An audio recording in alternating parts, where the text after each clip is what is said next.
Hey, Dad, do you know what I heard on the radio this morning? That the average family has 2.1 kids. 2.1. Mm-hmm. Yeah, isn't that amazing?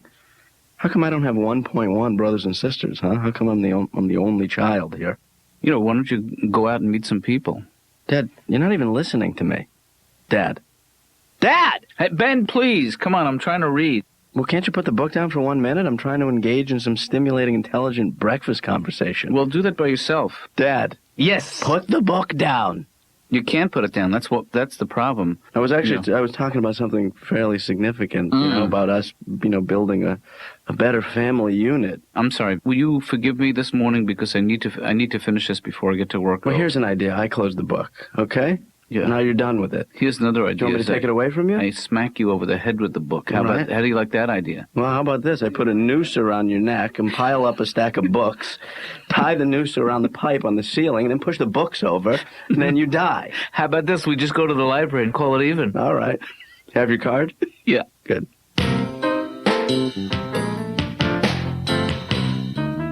Any messages from me, Laura? Yeah, there were a couple of calls, a cancellation and, a death threat. No, seriously. All right, no cancellation. You're not kidding about the death threat? No. What exactly did he say? That he was going to kill you.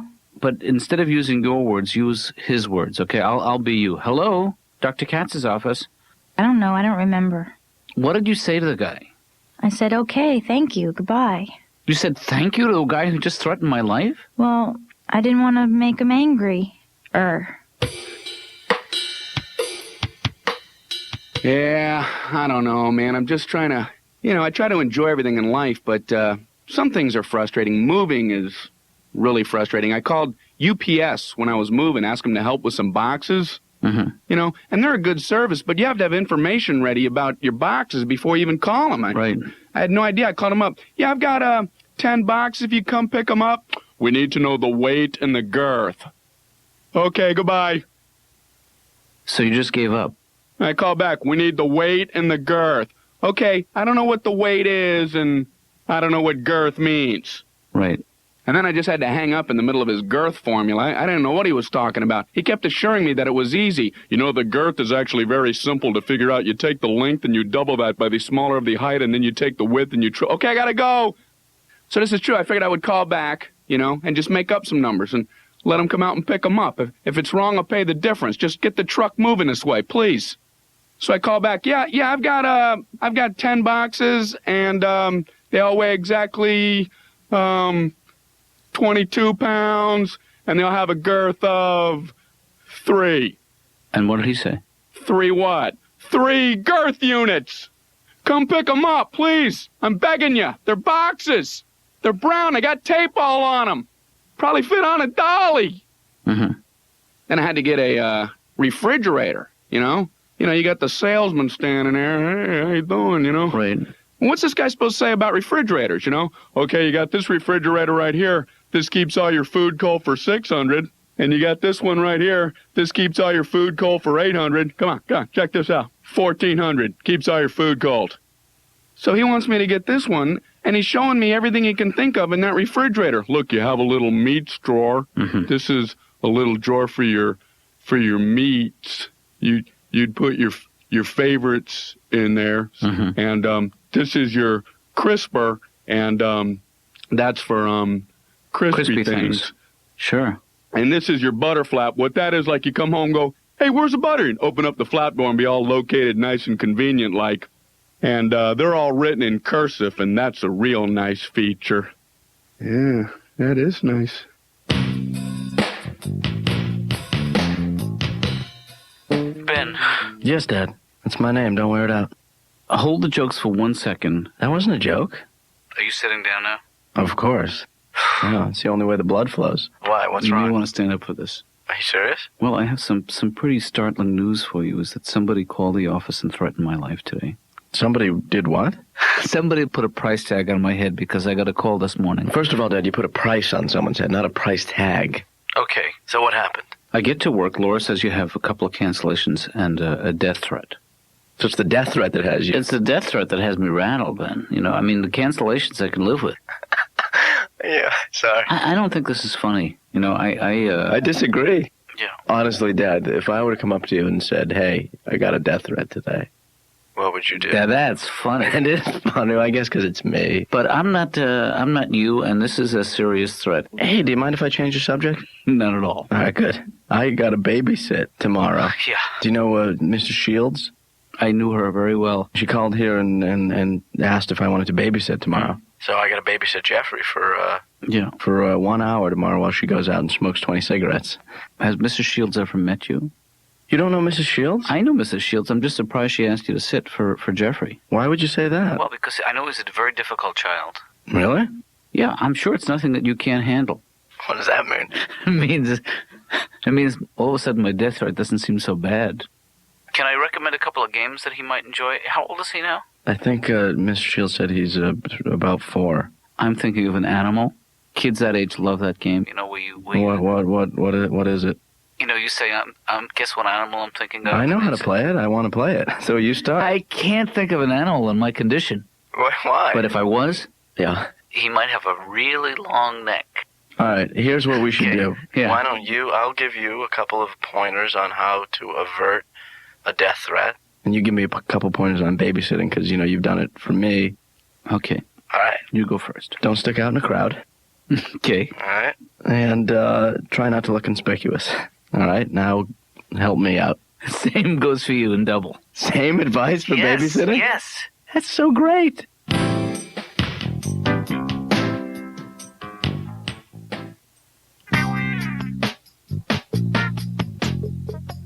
Hello, my name is Paul Kozlowski. I'm here to see Dr. Katz.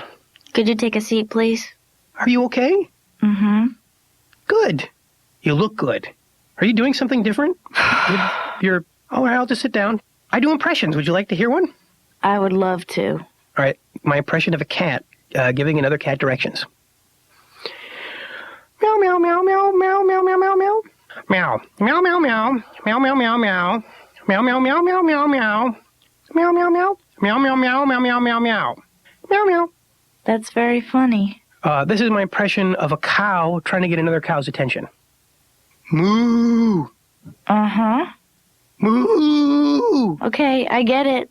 Moo!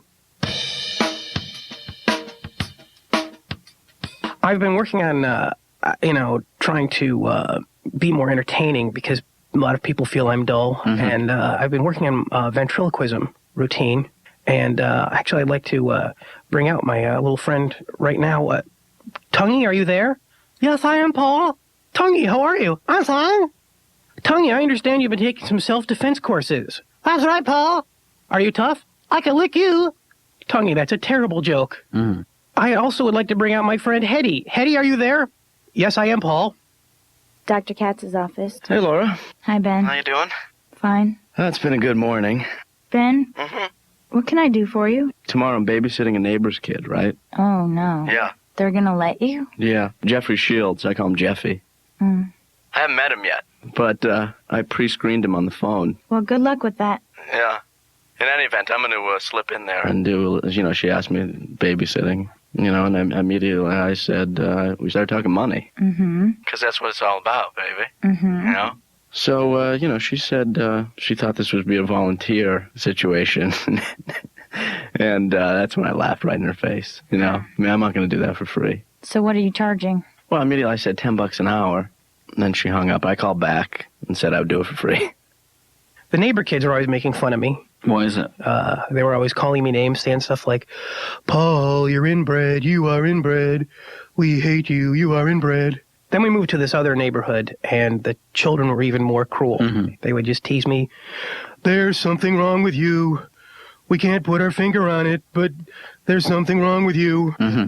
Sorry, I know that I'm dominating the conversation. I always come here and talk about me, my problems. I never ask you about your problems, doctor. No, you should dominate the conversation. That's the way this works, You're picking up the tab, so you get to... What?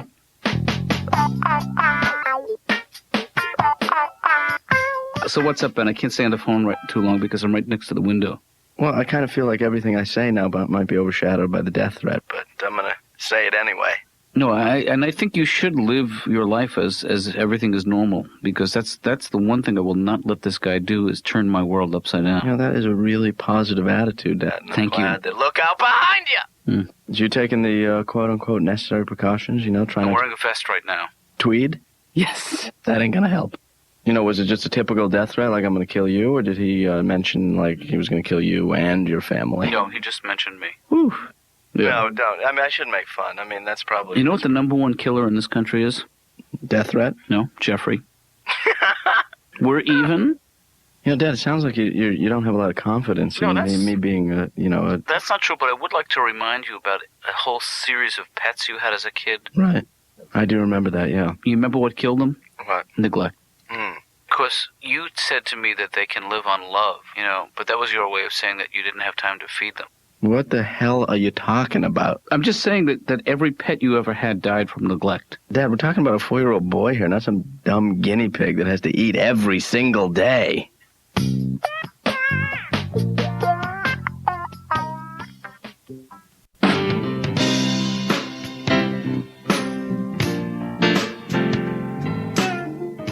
Hey, good luck, by the way, today, Ben. What do I got going? Well, your babysitting thing, Ben. She's counting on you, Mrs. Shields. Oh, there's babysitting? Yes. What time is it? Time to put your handcuffs in the bag. You're going to need them, my friend. No, this kid it can be brutal from what I hear. This is what I put together for babysitting today. A compass, a buck knife, a mirror, and a spool of thread. That's a long time over at the Shields place. I want to be totally prepared. You are going to get in trouble, Ben. I know it. What are you talking about? I don't like the combination of things you're bringing. Dad, you just worry about getting shot and let me handle little Jeffrey, all right? Okay, wait, just to review. I'm going to worry about getting shot. That's correct. And you're going to worry about little Jeffrey. Little JJ. Oh, man. Let me give you one last piece of advice, Ben. No. How about that? Well, you have to let this kid know who's boss. Oh, Dad, he knows who's boss. Don't worry about that. Well, then let him know that you'd like to be boss if there's an opening. Yeah, I see your point, Dad. And you have to set boundaries. Yeah. I suggest you confine him to the continental United States. So you're saying don't let him get on a plane? No. All right.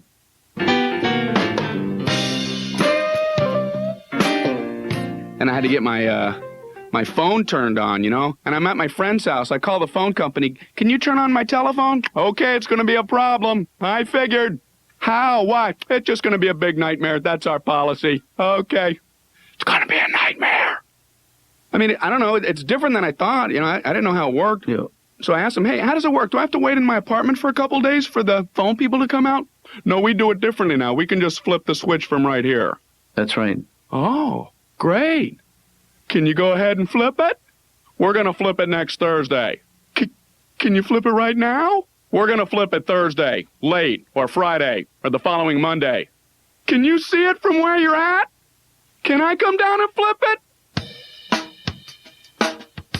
So I've been staying with some friends, which is nice, but I don't understand why people assume you don't want to stay in a hotel, That kills me.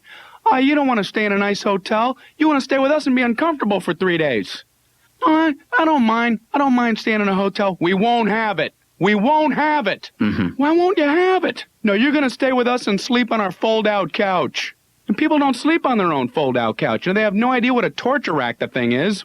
They mean well. It's no problem. You sleep on this. It's all cockeyed. They're brushing off old Pop-Tart crumbs, Yeah. We're going to get it all set up for you. We're going to get it all set up. They're flapping sheets all over. We're going to get it all set. You feel like an idiot standing there. Yeah, set it up. Let me know when it's all set. And they'll have a mattress about this thick.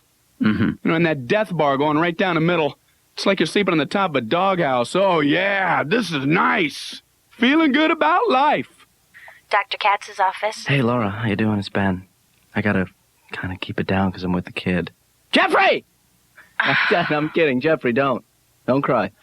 But I'm at the, I'm doing it. I'm here. Yeah? I can't talk long because I gotta keep this kid occupado all the time. He's a huge pain in my ass. You probably shouldn't be on the phone. No, but babysitting is really not that bad, I mean, the only thing about it is, it's all about him all the time, Well, because he's 4. It's just me. Hi, I'm Jeffrey. I gotta go. Jeffrey just fell down a set of stairs. Okay, bye. I try to be a good house guest, you know. I always Sure. clean up after dinner, but what can you do when you're cleaning up? All you can do is bring your plate into the kitchen. Right. If you try to do more than that, you mess them up because they have their own system. Am I more in your way like this? Or how about if I come around this way? Where am I more annoying? But you can't not do that. Then you look like a real jerk, you know. I'm done. Where's the remote? What you scrubbing? So you got to bring your plate in there. And you always announce it to them like they don't know what you're doing, you know. I got my plate. And they just always go, oh, you can just set it down. Oh, okay. You know, and you're off the hook. You get one more token thing. I got the salt and pepper shakers. What'd I do with the salt and pepper shakers? Leave them where they were. Okay, wasting everybody's time.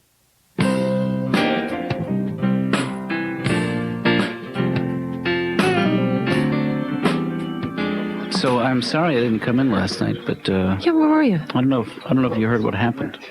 What? No? I got a death threat yesterday. Oh, my God. Oh, that's good. I thought you were mad at me for something. I can't believe that. Somebody called the office and threatened my life. Boy, and right before the weekend. Stanley. I'm just trying to keep the guy's spirits up. God. Well, I appreciate that, Stanley. Sure. Are you okay? I'm a little shaky. Someone really called you? Yeah. What'd they say? They're going to plug you? I didn't talk to them. Laura spoke to them. Wait. A death threat? They but what took did a they- message with your secretary? What did they say to her? Well, I don't know exactly. But the gist of it was that he's going to kill me. What do you mean the gist of it? That's what I said. What do you mean the gist of it? That's the one thing you don't want to get in that kind of message is the gist. Of course not. What do you mean? Are you telling me she didn't write it down? No. In fact, it was like an afterthought. I came in, she said, you have 2 cancellations, and a guy called, said he's going to kill you. Well, that's a roller coaster of emotional there. I was just recovering from the 2 cancellations when she hits me with that. Not that I don't love you and all that, but could you sit over there from now on? Sit over in the other end of the room. Stanley. What?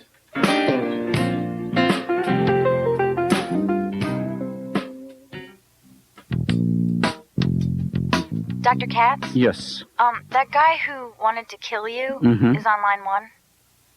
Did he say what it's regarding? No. Okay, so look, give me a second to gather my thoughts and my belongings, and then put them through. Okay, let me put him through. Okay, here's the deal. Dr. Katz? Yes. Still me. Yeah. Just gathering my thoughts then. Can I make a suggestion? Yes. Don't piss him off. Okay. Hello? Speaking. Yeah. Right. Oh, I see. Mm-hmm. Well, not a big deal. Yeah, no, I understand now, but, okay. So I'll see you in a couple of weeks. Great. So, Laura, I think it was just an expression that you interpreted as a death threat, you know. Well, you can't be too careful these days. Well, I think you need to be careful about alarming your employer, and I'd like to think of me as a friend. So, So please, next time around, somebody says they're going to kill me, say, do you mean literally? or figuratively. Yeah, I'll take that under advisement. please. Dr. Katz, do you think we'll get another death threat? I certainly hope not, Laura. Well, it was a lot more fun around here this week. You know, I will admit that it did add a certain element of tension to my life that I think I miss. You know, not knowing whether I was going to be dead or alive tomorrow, I was living each day like it was my next to the last. Well, you know what, Dr. Katz? Just think of it this way. You still could die tomorrow. Yeah. Yeah, thanks. So live it up. Go get him, Tiger. But I've been taking some self-defense courses, Mm-hmm. and because I want to defend myself, and I think I've been getting ripped off, Doctor, with these self-defense courses. Maybe you can learn from my mistake, but if you ever find yourself in a dark alley and there's a big guy coming towards you, don't do this to defend yourself. Rawr, rawr, rawr, I'm a monster. Rawr. Get away, I'm a monster. I'll eat you up. Doesn't work. Doesn't work. That is a bad self-defense technique. This doesn't work either. Boo! I'm a ghost. Get away. Boo. Well, let me ask you something, Paul. Yes, doctor. Close your eyes for a second. You're not going to sneak up on me. Nope. Okay. Let your mind wander. Now let it come back. Tell me about your earliest childhood memory and just whatever pops into your head. I remember sitting around. It's not really the best memory at all. I was just sitting around. That must hurt. I like watching game shows, and my favorite part is the beginning. You know, when the contestants get to tell you about themselves. Right. Because sometimes they have something kind of interesting to say, and the host never asks them a follow-up question. It kills me, you know. Number one, why don't you tell us about yourself? My name is Kirk Edwards. I'm very close to isolating a gene. If I'm successful, I'll be able to cure every disease known to man. All right, that's great. Ready to spin the wheel? You know to look out for the bonkers. You hit one of those, you're going to hear this. Number two, my name's Toby and I got a dog. Oh, really? What kind of dog do you have? What kind of dog is it? Tell us all about it. You know what the music means? We're going to have to stop, Brian.